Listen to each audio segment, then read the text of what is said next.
Hi, this is Dr. Carl Goldkamp. If you're interested in learning about the ketogenic diet like I was, to save my own life, then this is probably the podcast for you.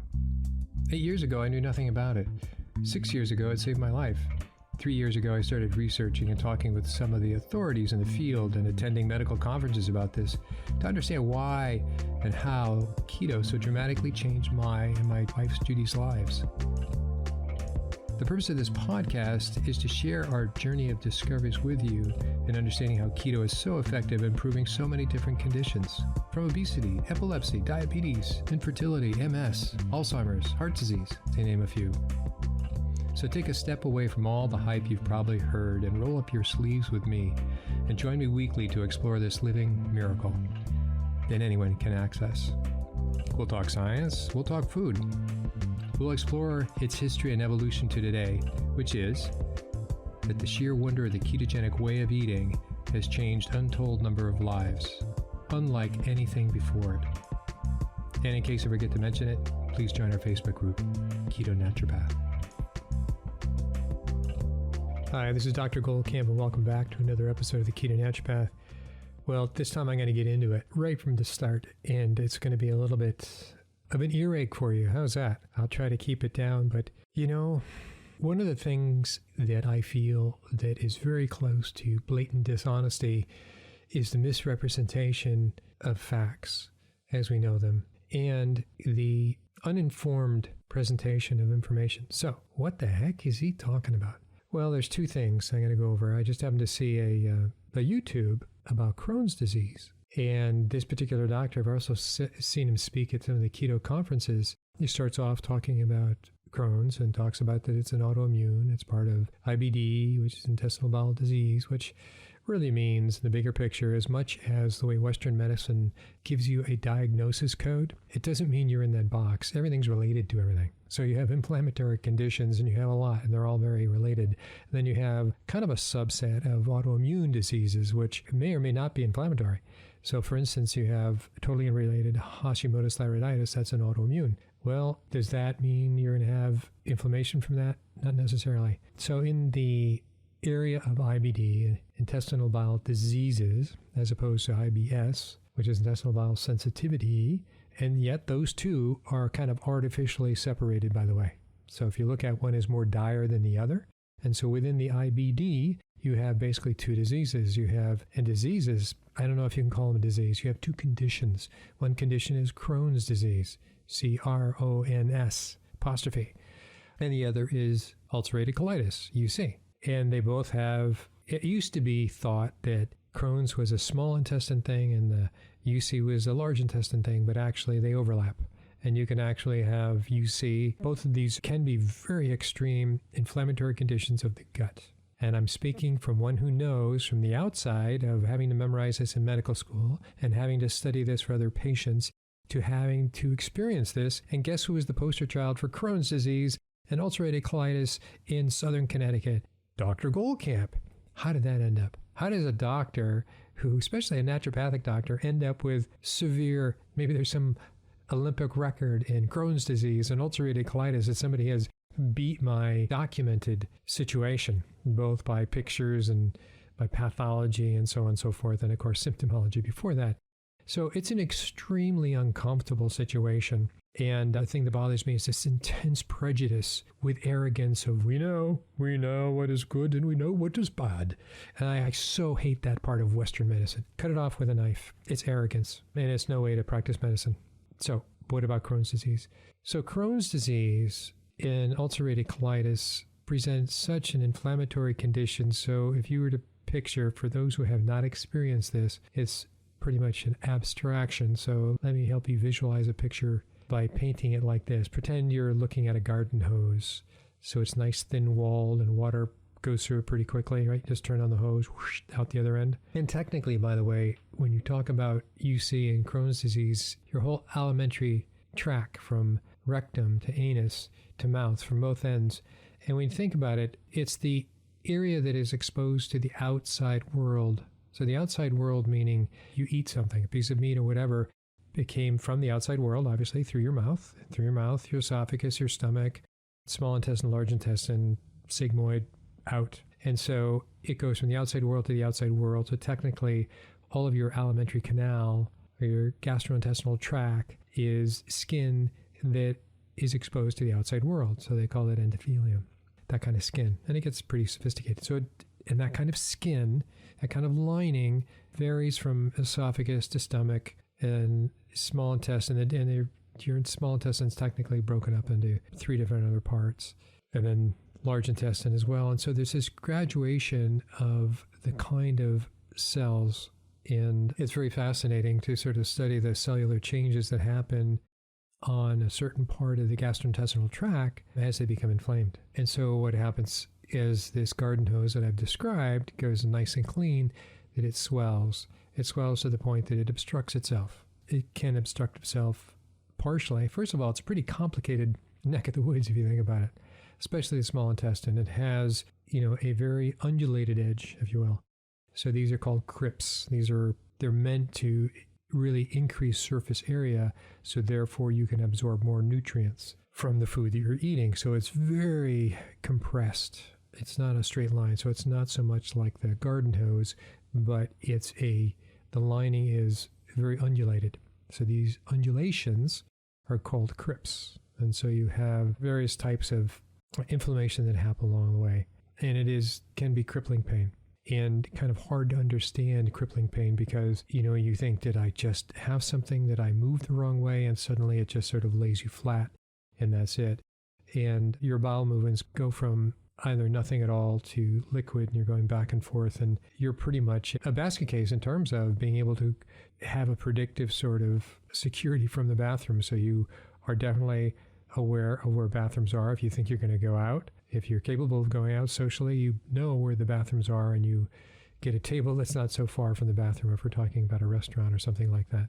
So bathrooms are your friends, and having access to your bathroom is something that is an absolute necessity for any particular social interaction. That's just the reality. So whether it's UC or Crohn's, they're pretty much the same in that when they look at the pathology, they can differentiate the inflammatory processes and how it changes that tissue, the endothelium, to something they're very inflamed. So that's pretty much how they define it. And they put you on very heavy medications. Get to that in a second. When I would go in for my checkups, that they would always check out my mouth. And you go, well, that's not the part of the body that's bothering me. They would check out the mouth. They're trying to see, is it getting worse? Is your inflammation, passing up to your esophagus and into the back of your throat? And that would be an indication whether you were getting to be an emergency or not. And some of you may recall my situation was such that you sort of keep it to yourself and you have the pain. What a stoic guy, right? And complete gastrointestinal shutdown. No bowel movements, nothing. So now I'm a naturopath in Old Lyme, Connecticut, and have my own medical practice. But in order to get a colonoscopy, I need to go to an MD. So I go to the MDs that I know. And the one MD that I booked up an appointment with ran late, so somebody else had to fill in. It was a new person, a new MD. And she's trying to tell me I need to have more fiber in my diet. And I'm thinking, I just want a prescription for colonoscopy so somebody can take a look. That's all I'm asking. So she had obviously no respect for what a naturopath was. She probably thought I was a massage therapist or something. So we finally got the appointment. We're talking probably months of all this pain by the time I got there. A lot of blood out the back end. So I was scoped out, I get my colonoscopy, and they said, you're the worst we've ever seen. You have both Crohn's and ulcerative colitis. So they put me on a lot of steroids, which actually was not the thing to do. If they thought a little further, this guy that's, looking for the etiology, the cause of Crohn's and UC, for me, was stress. Mother died, brother died, wife had a meningioma, brain tumor, and we were in 2012. We finally had to submit to bankruptcy after doing very well for medical practice due to the fallout of 2008. So that was a bit stressful. And then my gut exploded while waiting for my wife's brain surgery, which was 12 hours when she did have it. So it just all blew up. So there was pretty circumstantial stress-related issues. So given that I was already self-producing a lot of cortisone, a lot of steroids myself, to give me more steroids is to throw gas on the fire. This first guy was an idiot. I'm sorry to be so blunt with that, but he was an idiot and dangerous. And so he would do no basic blood work. So I asked for some basic, what they call CBC, complete blood chemistry. Sounds like it's a big name, but it's a $10 test. I just wanted to see what my hematocrit was. So I was losing blood. I was quickly becoming anemic. And I got to the point that I had less than 3 cups of blood in my entire body. Not just red blood cells, 3 cups of blood in my entire body. I'd been leaking out due to this inflammation. And so when you're that low, people don't want to talk to you because you sound scary. Your voice sounds very scary, and you are so weak, and your eyes are sunken, and so on and so forth. It's really interesting when you become the emblem of horrible health or death or whatever they see you. You don't get that many people stopping by, or even texting you. They just don't want to be reminded of your situation. Some do. Some step forward and bring over food and so on and so forth, and they take the opposite direction, but it's a real 90-10. Interesting, even in the family. Oh, and suddenly they stop calling. Bizarre. Could be about our family as well.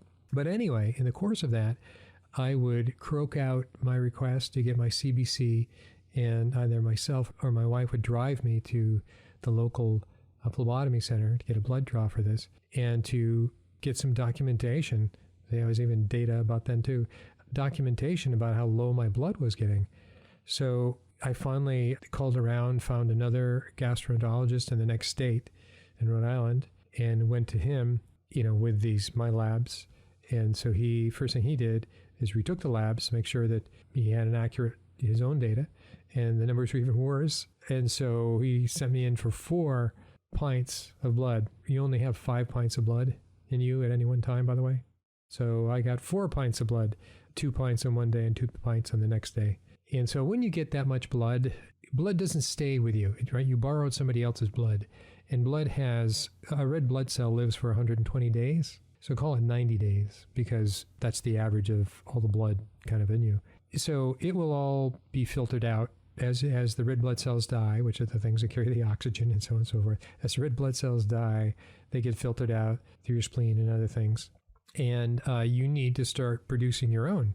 And so if you're not producing your own, then you will become anemic again, and you'll need more blood transfusions. So what happened was that suddenly going from this croaky voice to now having 4 pints of blood, that my voice came back. I was like normal. I couldn't believe it. Was like, wow.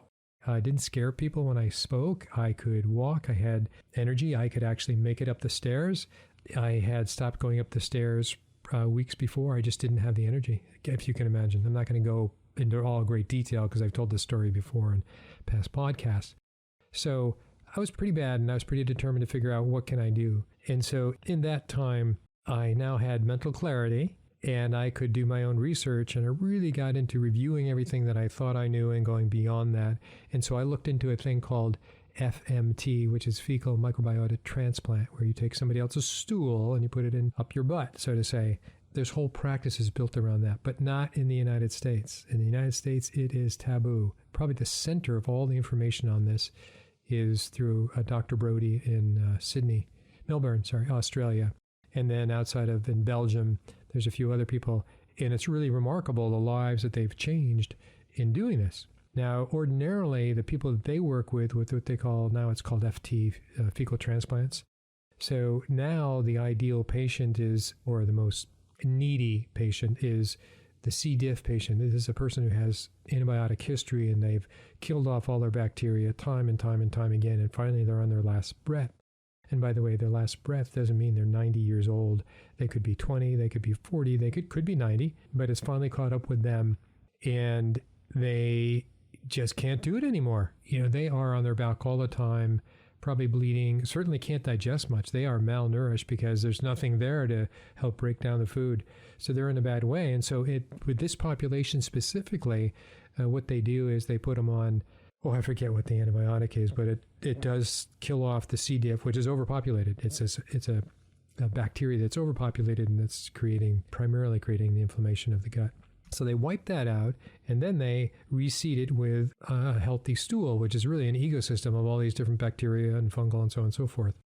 Microbiome, you could call it. They reseed it with somebody else's microbiome. And as much as the obvious route of entry is up the rectum, you can't get very far up. And so other ways of doing this, which I didn't have, I had up the rectum, self-administered, should you want to know, is that they put it down, they have a tube, so they call it a gastric nasal tube. So you have a tube that goes to the nose, down the back of the throat, and all the way into the stomach, and ideally down into the top of the small intestine. So that's kind of a long tube, right? Slithering down, it's gently finding the exit hole from the stomach into the top of the small intestine. So with that, they then, shoot through, in essence, liquefied stool to reseed the small intestine. And it is remarkable what happens. Now it flourishes. Everybody's there. You now have a healthy ecosystem, and it just has to grow. And so the bacteria, and they all kind of grow equally together, and happiness happens. And sometimes it's not just one treatment and Yahoo and Shazam, you're done. It's usually, and this is pretty much the story that's very well documented now, is that you need a number of subsequent treatments to make this hold, to rebuild that microbiome, not just one little part of it. So it may take the better part of 3 months. So you'll probably go into the hospital to get the NG, nasal gastric tube approach, or you can even go kind of like the colonoscopy. They do that as well. They put it up there and they seat it, but you can't get a lot up that far. And with a colonoscopy, you're only in the large intestine, not the small intestine. So that's a big difference as well. And the most important part, where the inflammation is, you'd think, well, that's where they want to reseat it. Well, it's not always that, and also, granted, this is now a very raw gut. So it's very hard to, wherever you can get it to. Sometimes you can't get up very far into the large intestine because it's so inflamed.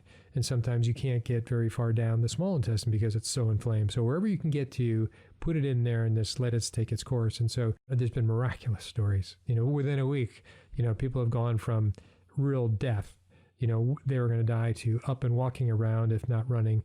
Others take a few months.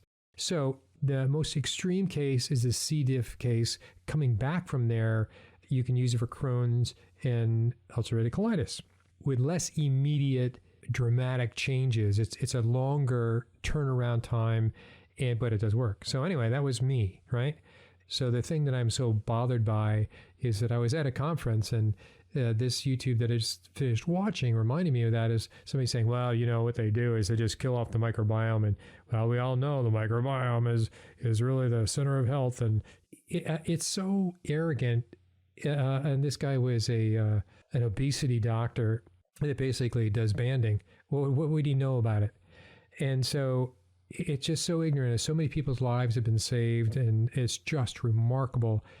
But it's banned in the United States, and it's banned in the United States primarily, obviously, because of the FDA. But it's banned in the United States. In my view, now having my experience and having talked to and emailed and experts around the world, is that it is directly thwarted by the pharmaceutical companies that would lose part of their subscription base for their patient population that have all the IBDs and so on and so forth. It's not a cynical perspective. I think that's 100% truthful perspective. I wouldn't have come to that conclusion had I not had my own personal experience. But it is gross. And so this person was talking about pejoratively of like, no, it's not the right approach, and this is what we have to do, and diet will change. Well, FT, I couldn't have done a dietary change. And I was like a lot of people with Crohn's and UC, is that you need something, and this is where the concept of allopathic medicine, of if you really can give somebody something that will drop down the inflammation while you then rebuild in the various ways, a healthy microbiome. I mean, that is the objective, to rebuild a healthy microbiome. If you can drop the inflammation and get them out of pain and have them have a quote unquote semi-normal life while this other transition happens, which will take about 3 to 6 months to make that microbiome grow back to be a healthy microbiome, then you should do that. So that's where all the drugs come in. But unfortunately, the drugs have a lot of side effects, and they often make things much, much worse. But for me, the FMT was the thing that really dropped my inflammation. I mean, it was like, oh my gosh, wow. I just couldn't believe it. Nor could I believe that I was one on the edge of discovering and researching this and doing it for myself and so on and so forth. Finding the right donor and what that means and all the criteria of all that. It's very fascinating. It worked for me well. And when I hear people saying, oh, that's a crazy way, it should be outlawed. And there was a conference I went to, it was the last BOCA conference I went to, that was just towards the end of these question and answer. And somebody said, oh, this should be outlawed. And this was a guy who was a psychiatrist, somebody who I respected. I just turned sheet white. And I wanted to kind of go, you are so full of crap, pun intended. Comes back to the point when they have no firsthand experience and they have an opinion, and now they have their little pulpit and people are going to believe, wow, that's quackery up there. It is not quackery. It is something that has to be thought about. It is something that people need to be trained on. But it's like, I find that very disturbing. Meanwhile, some of those, back when those gastrointestinal conferences that I went to see these specialists from around the world, boy, did they have fascinating stories to tell. And by all means, feel free to go online and look at Dr. Thomas Brody, and that's Brody, and look at the clinic that he has. He has gone on to do remarkable research. He's probably one of the smartest people I've ever met. Had the privilege of long talks with him, and one of the conferences, somebody from the FDA that was there, because they go to these conferences to sort of see what are these people talking about. And it was interesting. We actually had a conversation together. He was not brainwashed. He was just his job, the FDA person. And he said, well, this is what they're looking at, and maybe it will be made legal or not, but there's too much big money on the other side. The pharmaceutical money, I could go down that rabbit hole, but I don't want to. So I just wanted to say that what does this have to do with keto? What does this have to do with anything? Well, to defend the person who I thought was full of crap, so to say, they are right that the biggest driver of a healthy microbiome is your diet. Your diet is downstream of what you eat. So that has to be looked at. That was always my truth. I mean, my patients had to come in with a 7-day diet diary. That was required. I needed to see what they were eating, and along with their blood work and so on. So that was always part of my perspective. So it's not like Shazam, I'm Mr. Wonderful and I'll tell you how I'm going to change your life. It often takes a lot of pain for people to listen to taking the most appropriate step next. And for me, the FT was very, very helpful. And I learned a lot about microbiome. Of course, I sent my stool to be tested at a lot of different places, and learned a lot about microbiome health, and even went online and took on various medical courses on microbiome determination and what they knew. And it's a lot of information and really interesting, and the metagenomics and looking at all these things. So I just resent people because they're good at one thing, speaking about something which they're totally ignorant about, and having a strong opinion on that in public is potentially dangerous.